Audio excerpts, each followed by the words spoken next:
Keluaran pasal yang ke-22 ayat yang ke-21 sampai 27. Janganlah kau tindas atau kau tekan seorang orang asing, sebab kamu pun dahulu adalah orang asing di tanah Mesir. Seseorang janda atau anak yatim janganlah kamu tindas. Jika engkau memang menindas mereka ini, tentulah aku akan mendengarkan seruan mereka. Jika mereka berseru-seru kepadaku dengan nyaring, maka murkaku akan bangkit dan aku akan membunuh kamu dengan pedang, sehingga istri-istrimu menjadi janda dan anak-anakmu menjadi yatim. Jika engkau meminjamkan uang kepada salah seorang dari umatku, orang yang miskin di antaramu, maka janganlah engkau berlaku sebagai seorang penagih hutang terhadap dia. Janganlah kamu bebankan bunga uang kepadanya. Jika engkau sampai mengambil jubah temanmu sebagai gadai, maka haruslah engkau mengembalikannya kepadanya sebelum matahari terbenam. Sebab hanya itu saja penutup tubuhnya. Itulah pemalut kulitnya.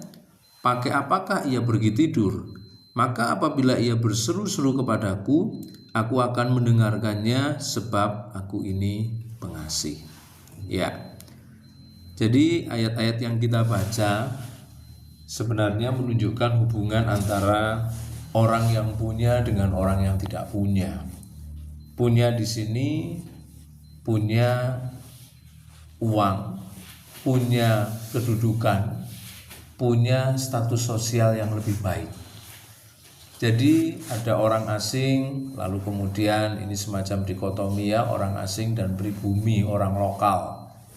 Maka orang asli itu seringkali kecenderungannya menindas orang asing. Kenapa? Karena dia merasa pemilik dari tanah itu. Dia merasa pemilik dari area atau lokasi itu. Lalu kemudian kepada janda, yatim piatu, dia merasa bahwa dia punya power yang lebih besar. Janda, anak yatim piatu yang gak punya kepala keluarga, gak punya pembela, itu dianggapnya orang yang lemah sehingga bisa ditindas. Lalu kemudian orang yang miskin, nah berarti ada orang yang kaya, ya. Lalu kemudian kemiskinannya benar-benar miskin sampai hanya punya satu pakaian saja. Jadi ayat 21 sampai 27 mengatur hubungan antara orang-orang dengan keberadaan yang berbeda. Istilah saya tadi antara orang yang punya dan gak punya. Punya uang, punya kedudukan, punya status sosial, dengan orang yang tidak punya, tiga hal yang saya sebutkan itu. Kecenderungan orang yang punya ketiga hal itu menindas, merendahkan orang yang tidak punya. Nah, disinilah Tuhan memberi peraturan dan memposisikan diri sebagai pembela. Pembela kepada siapa? Kepada orang-orang yang tidak punya beberapa hal tadi. Dan kalau sampai orang-orang yang punya tetap melanggar, maka Tuhan akan buat sama keadaannya nanti. Ya. Kamu menindas janda-janda, ya, kepala-kepala keluarga laki-laki ini akan dibunuh oleh Tuhan, ya, melalui pedang, mungkin dengan perang, lalu orang-orang itu mati. Dan lainnya istrinya juga tidak punya kepala keluarga, tidak punya power, anak-anaknya juga menjadi anak yatim, ya. Akan dibuat sama oleh Tuhan kalau memperlakukan orang yang tidak punya itu secara sewenang-wenang, ya. Lalu kemudian jangan kamu merasa sok-sokan bahwa kamu punya power, punya pengaruh, kamu pemilik, ya, pemilik dari tanah, pemilik dari lokasi, dari area. Karena kamu pun dulu juga orang asing di Mesir, ya. Jadi ini sebuah aturan yang memasang cermin kepada orang-orang Israel bahwa kamu pun dulu juga seperti itu dan kamu pun kedepannya bisa aku buat seperti itu. Jadi jangan sewenang-wenang, jangan otoriter, jangan merasa aku punya, orang lain tidak punya, lalu diperlakukan semena-mena, ya.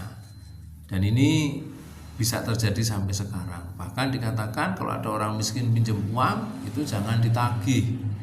Kenapa? Karena memang dia tidak punya kemampuan. Kalau dia punya kemampuan, ngapain dia pinjam? Ya, karena pinjamnya itu untuk makan, pinjamnya itu untuk menyambung hidup. Ya, jadi beda dengan orang yang punya, pinjam itu untuk mengembangkan usaha misalnya ya.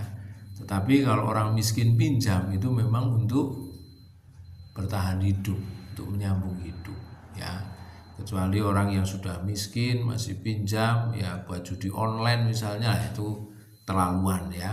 Tapi kalau memang untuk menyambung hidup dan pinjamnya itu kecil, wajar ya, tidak usah ditagih. Kalau dibayar ya diterima, disiapin lagi kalau suatu ketika dia pinjam, atau sudah kita kasih saja, tidak usah pinjam. Jadi ini perlakuan-perlakuan yang seharusnya dari orang yang punya kepada orang yang tidak punya.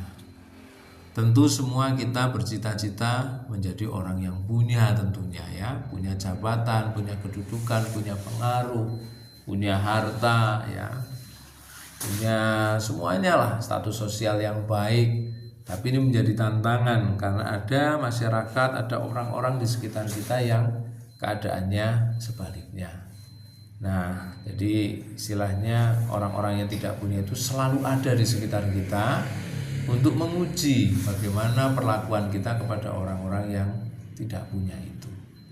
Bahkan ketika kita lihat ada orang-orang yang jauh di bawah kita keadaannya, maka hati kita harus lebih iba, lebih perhatian ya, dan kita lebih bersyukur. Oh, ternyata keadaan saya lebih baik, meskipun mungkin kita juga dalam pergumulan, dalam keadaan susah, tapi ada orang-orang yang keadaannya jauh di bawah kita. Dan ketika keadaan orang-orang itu benar-benar menderita, ditambah lagi penderitaan oleh perlakuan dari orang-orang yang punya, wah kasihan sekali. Maka Tuhan mengambil posisi untuk menjadi pembela. Ya. Jadi ini sebuah pelajaran praktis sebenarnya, pelajaran dalam kehidupan sehari-hari. Ya, inilah manusia ya. Kalau sudah punya semuanya, kecenderungannya merendahkan.